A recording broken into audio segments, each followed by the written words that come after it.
നമസ്കാരം. ഈ അടുത്ത കാലത്തായി കേരളത്തിൽ ഏറെ വിവാദമുണ്ടാക്കിയ ഒരു ചലച്ചിത്രമാണ് മഞ്ഞുമ്മൽ ബോയ്സ്. മഞ്ഞുമ്മൽ ബോയ്സിൻ്റെ നിർമ്മാണവുമായി ബന്ധപ്പെട്ട് ചില സാമ്പത്തിക തിരിമറികളുമായി ബന്ധപ്പെട്ട് വഞ്ചന കേസുമായൊക്കെ ബന്ധപ്പെട്ടാണ് ഈ ചിത്രം വലിയ വിവാദമായത്. അതിനൊപ്പം തന്നെ വളരെ ചുരുങ്ങിയ ചിലവിൽ നിർമ്മിക്കുകയും വലിയ തോതിൽ പടം വിജയിക്കുകയും കളക്ട് ചെയ്യുകയും ചെയ്തു എന്ന രീതിയിലും മഞ്ഞുമ്മൽ ബോയ്സ് വലിയ രീതിയിൽ ചർച്ചയായിട്ടുണ്ട്.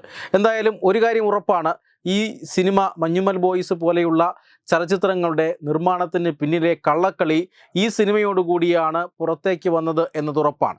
ഇന്നിപ്പോൾ കേരള പോലീസ് മഞ്ഞുമ്മൽ ബോയ്സിൻ്റെ നിർമ്മാതാക്കളോട് അടുത്ത 14 ദിവസത്തിനുള്ളിൽ ഹാജരാകണം എന്ന് ആവശ്യപ്പെട്ടിരിക്കുകയാണ്. കൂടുതൽ നിയമ നടപടികൾ പോലീസ് സ്വീകരിക്കുകയാണ്. കേന്ദ്ര അന്വേഷണ ഏജൻസിയായ ED അടക്കം ഈ കേസിൽ അന്വേഷണം ഇപ്പോഴും നടത്തിക്കൊണ്ടിരിക്കുകയാണ്. ഇതിനിടയിലാണ് ഈ സിനിമയുടെ പ്രധാനപ്പെട്ട നിർമ്മാതാവും നടനും ഒക്കെയായ സൗബിൻ ഷാഹിർ, അതുപോലെ തന്നെ അദ്ദേഹത്തിൻ്റെ പ്രൊഡക്ഷൻ ചിത്രമായ പറവ ഫിലിംസും അദ്ദേഹത്തിൻ്റെ മറ്റ് സഹ നിർമ്മാതാക്കളായ ബാബു ഷാഹിർ, അതോടൊപ്പം തന്നെ ഷോൺ ആൻ്റണി എന്നിവർ ചേർന്ന് ഈ കേസ് പിൻവലിക്കണം അല്ലെങ്കിൽ ഈ കേസ് റദ്ദാക്കണം എന്നാവശ്യപ്പെട്ടുകൊണ്ട് ഹൈക്കോടതിയിൽ ഒരു ഹർജി നൽകുന്നത്. ഹൈക്കോടതി ഈ കേസ് വളരെ വിശദമായി പരിശോധിച്ച ശേഷം ഈ കഴിഞ്ഞ ദിവസങ്ങളിലാണ് വിചാരണ നേരിടണം എന്ന ഒരു രീതിയിലേക്ക് എത്തിയതും ഇത് റദ്ദാക്കാനുള്ള ഹർജി തള്ളിയതും. ഇതോടുകൂടിയാണ് പോലീസ് ഇതിൻ്റെ അനന്തര നടപടികളിലേക്ക് കടന്നിരിക്കുന്നത്, നിർമ്മാതാക്കളെ വിളിച്ചു വരുത്തിയിരിക്കുന്നതും. എന്തായാലും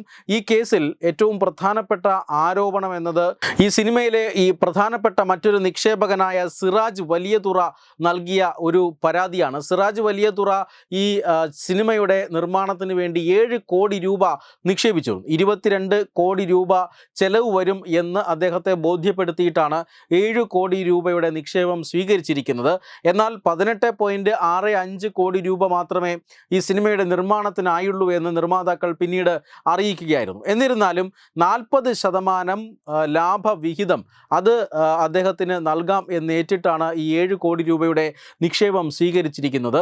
സിനിമ വലിയ വിജയമാകുന്നു. ഏതാണ്ട് 165 കോടിയിലധികം രൂപ ഈ സിനിമ കളക്ട് ചെയ്യുന്നു. ഈ സിനിമയുടെ കളക്ഷൻ സംബന്ധിച്ചും നിരവധി ദുരൂഹതകളുണ്ട്. ഈ വിദേശത്ത് നിന്ന് മാത്രം 74 കോടി രൂപ, അതായത് ഈ സിനിമയുടെ മൊത്തം കളക്ഷൻ്റെ ഏതാണ്ട് 50%-ഓളം വിദേശ രാജ്യങ്ങളിൽ നിന്നും കളക്ട് ചെയ്തു എന്ന് പറയുന്നതിൽ തന്നെ ദുരൂഹതയുണ്ട്. എന്തായാലും അതടക്കം ഈ വിദേശത്ത് നിന്ന് 74 കോടി രൂപയടക്കം 165 കോടിയിലധികം രൂപ ഈ സിനിമ കളക്ട് ചെയ്തു എന്നാണ് പറയപ്പെടുന്നത്.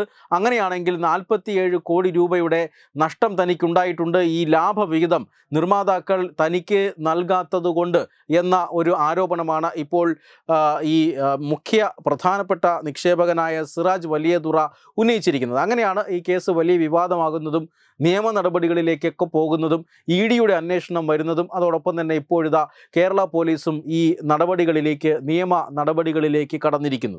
ഒരു സിനിമയുടെ നിർമ്മാണത്തിൻ്റെ അല്ലെങ്കിൽ ഈ നിർമ്മാണവുമായി ബന്ധപ്പെട്ട് നടക്കുന്ന ഉള്ളുകളികൾ, പണത്തിൻ്റെ തിരിമറികൾ, നിക്ഷേപകരെ തെറ്റിദ്ധരിപ്പിച്ചുകൊണ്ട് പണം സ്വീകരിക്കുക, അതിനുശേഷം ലാഭവിഹിതം കൃത്യമായി നൽകാതിരിക്കുക, ഇത്തരം പ്രവണതകൾ സിനിമയിൽ വ്യാപകമാകുന്നു എന്ന നിരവധി പരാതികളുണ്ട്.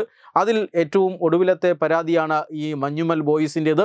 ഇപ്പോൾ അത് വ്യാപകമായി അത് അന്വേഷിക്കുകയും ചെയ്യുന്നുണ്ട് എന്നുള്ളതാണ്.